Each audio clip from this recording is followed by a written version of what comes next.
They mocked when she said her hero was a female Navy SEAL. Laughter rolled across the courtyard louder than the flag snapping above.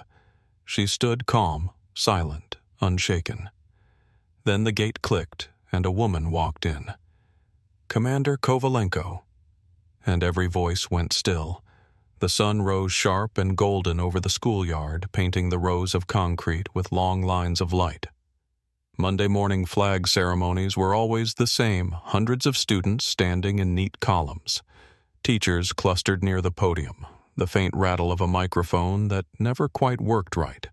For most, it was a routine, a box to tick before classes began. But for Lena Kovalenko, that morning was anything but routine. She stood at the front, hands steady on the wooden podium, her notes tucked neatly into a folder. She had been chosen half reluctantly, half at the principal's urging to speak about the week's theme, Unsung Heroes. For days, she had wrestled with what to say. Other students picked firefighters, doctors, grandparents. Lena picked something no one expected, something no one believed. My hero, she began, her voice clear through the scratchy speaker system, is a female Navy SEAL. The courtyard reacted like dry tinder catching a spark. A ripple of laughter spread from the first row of juniors to the back where the seniors stood folding into themselves with smirks and nudges. Someone whistled. Someone else muttered loud enough to carry a female SEAL. That's like saying a unicorn's a police officer. Lena kept her eyes forward. She didn't fidget. The laughter built, egged on by a voice far more damaging than any student's. Mr. Callahan, the civics teacher, leaned toward the microphone with a smirk plastered across his face. His voice, amplified and oily, slithered over the crowd. "Ladies and gentlemen," he declared apparently, "Miss Kovalenko has been reading too many comic books." A female Navy SEAL. What will they think of next? Perhaps Batman running the cafeteria. The courtyard erupted. Hundreds of students howled with laughter. Teachers chuckled uncomfortably, not daring to contradict their colleague. The sound was a wave crashing down on Lena's small frame. And yet, she didn't bend. Her shoulders remained straight, her chin level. Her eyes scanned the crowd without flinching. She held her silence like a shield, and though the jeers pressed in from all sides, something about her stillness unsettled even the ones laughing loudest. Not far away, Principal Thompson, a retired Army colonel, sat behind his folding desk with his coffee cooling in his hands. His eyes narrowed. He had seen cadets under pressure, men trying to mask fear with bravado. But Lena, she wasn't masking. She wasn't breaking. She was waiting. Her posture, the weight distributed evenly, the spine unbent, was not the stance of a teenager wilting under ridicule. It was something older, deeper, a discipline learned, not posed. The laughter began to taper off, awkward at the edges. Callahan grinned, sensing victory. "Thank you, Lena, for that. Imaginative contribution. Why don't we hear from someone with a more believable example of heroism? Maybe a parent with a 9-to-5, something grounded."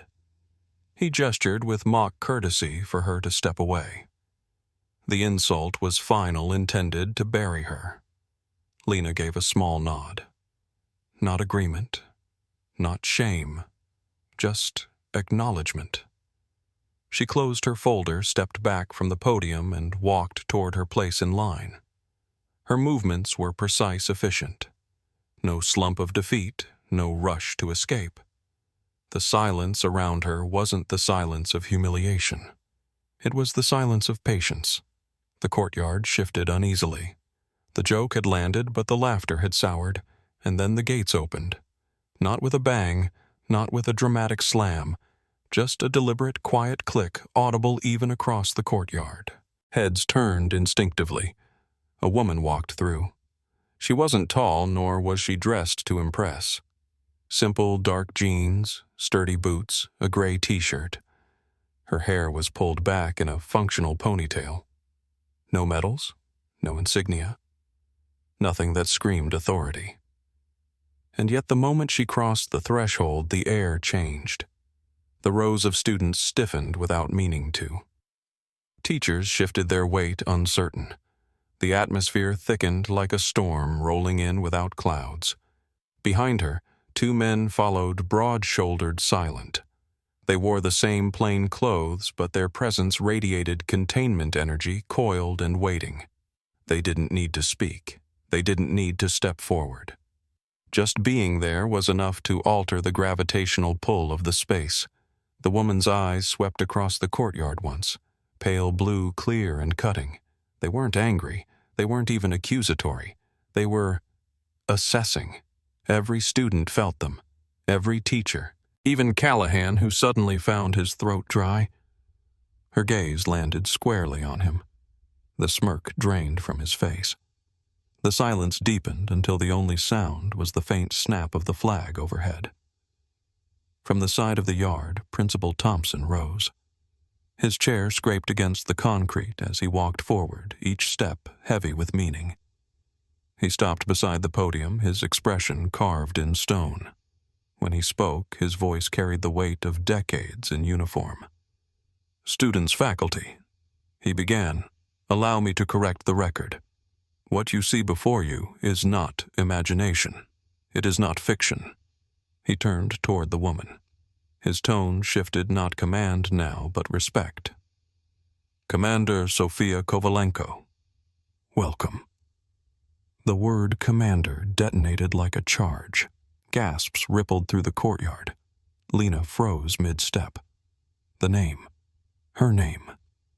Callahan's face went pale, then ashen. The realization hit him like a blow. Kovalenko. Lena's mother. The fiction he had mocked wasn't a fantasy. It was standing right in front of him, flanked by two men who looked carved from stone. Thompson gestured toward her with solemnity. Commander Kovalenko was among the first women to complete naval special warfare training. She didn't stand beside the SEALs. She was the SEAL. She led operations you will never read about in your textbooks. Men lived entire teams, lived because of her competence, her calm, her leadership. He paused, his gaze sweeping the crowd. History often ignores people like her. Official records erase them. But truth has a way of showing itself. And today you've been given the honor of seeing it with your own eyes. Commander Kovalenko inclined her head a small, sharp nod. She hadn't said a word, but she didn't need to. Her presence spoke louder than any speech. The courtyard was transfixed. Students who had been laughing minutes ago stood rooted, eyes wide. The football players shifted uncomfortably. The cheerleaders stared. Even the teachers, usually so smug in their authority, felt dwarfed. Callahan tried to speak. His voice caught. I didn't." But Thompson silenced him with a glance colder than steel. "No, Mr. Callahan. You didn't. And perhaps today you'll learn that respect is not a punchline." The assembly ended not with laughter but with silence. An awe so profound it rang in the air like a bell. By lunch, the story had spread to every corner of the school. Commander. The word hung on everyone's lips. Lena was no longer the quiet girl with an unbelievable claim. She was the daughter of a legend. Students looked at Lena differently now. The same boys who had laughed the loudest during her speech avoided her gaze in the cafeteria, their bravado dissolved into an uneasy shame. They shuffled past her in the hallways, no longer daring to make jokes, no longer seeking the spotlight at her expense. The girls who had once smirked and whispered behind their hands now leaned in with wide eyes, voices dropping to hushed reverence. "She's real. Your mom's really a SEAL." They whispered the words carrying equal parts disbelief and awe. Lena answered with the same calm silence she had shown on the podium. She didn't need to gloat, didn't need to snap back or boast. The truth had already spoken louder than any taunt. And that truth, undeniable and unshakable, had settled over the school like a new weather system. Mr. Callahan, on the other hand, faced a reckoning of his own. The moment the flag ceremony ended, he was summoned to the principal's office. He went in red-faced, still sputtering excuses, but when he emerged nearly an hour later, he looked like a man hollowed out. The arrogance that had always fueled his sarcasm was gone, replaced by something quieter and heavier. No one knew exactly what had been said behind the closed door, but the results were clear. Callahan was no longer the same man. The smirk never quite returned to his face. The very next morning, before the Pledge of Allegiance, he stood again at the podium in front of the entire school. His hands trembled slightly as he gripped the wood, and when he spoke, his voice carried a quiver that startled those who knew him as the master of biting jokes. Yesterday, he began, "I failed. I failed as a teacher, and I failed as a person. I mocked what I did not understand. I insulted one of our own." His eyes searched the crowd until they found Lena, and he bowed his head. "Lena, I am profoundly sorry." For a man who had built his reputation on sharp remarks and cutting sarcasm, the humility was jarring. The silence that followed was not awkward, but cleansing. The students realized they were witnessing something rare, a man admitting his arrogance and setting it down. And in that silence, they learned something no textbook could ever teach them. That true strength does not shout. That competence real and steady commands all on its own. Months passed and summer turned over into fall. A new academic year began, and with it came a fresh crop of freshmen, bright-eyed, nervous, and completely unaware of the legend that had shaped the school the year before. On the first Monday flag ceremony, they assembled in the courtyard, restless in their rows, not yet used to the weight of tradition. Mr. Callahan, quieter now, stepped to the podium. He didn't open with announcements about rules or schedules. Instead, his eyes scanned the crowd, and he began with a story. "Before we talk about grades or expectations," he said, voice steady, "I want to tell you what happened here on this very ground last year. A girl stood at this podium and was mocked for speaking the truth. And then a woman walked through those gates and silenced an entire school without saying a single word." The courtyard stilled. Even those who had already heard the story leaned forward, eager to hear it told again. He spoke of Commander Sofia Kovalenko, who had been among the first women to break through the barriers of naval special warfare. He spoke of Lena, the quiet girl who had endured humiliation without breaking, and he spoke of what it meant to see living history step into their midst. Respect. Callahan said his voice carrying across the crowd is not given to the loudest voice. It belongs to those whose actions speak when words fail. The freshmen listened wide-eyed. Some shifted uneasily already, sensing the weight of something bigger than themselves. For them, it was not just a story, it was a challenge, a lesson written into the very ground they stood on. The legend had become pedagogy. By now, Lena walked the halls with a different kind of confidence. Not the borrowed pride of being someone's daughter, but the earned pride of knowing what true strength looked like and carrying that lesson in herself. She began mentoring younger students, tutoring quietly after class, helping those who struggled. She didn't seek the spotlight, but her presence carried gravity. Students stopped themselves before mocking others because somewhere in their minds they remembered the girl who had stood silent before a sea of laughter and prevailed. Her mother never returned to the school. She didn't need to. The message had been delivered not through speeches or ceremonies, but through presence. A presence so undeniable, it had reshaped the culture of an entire student body.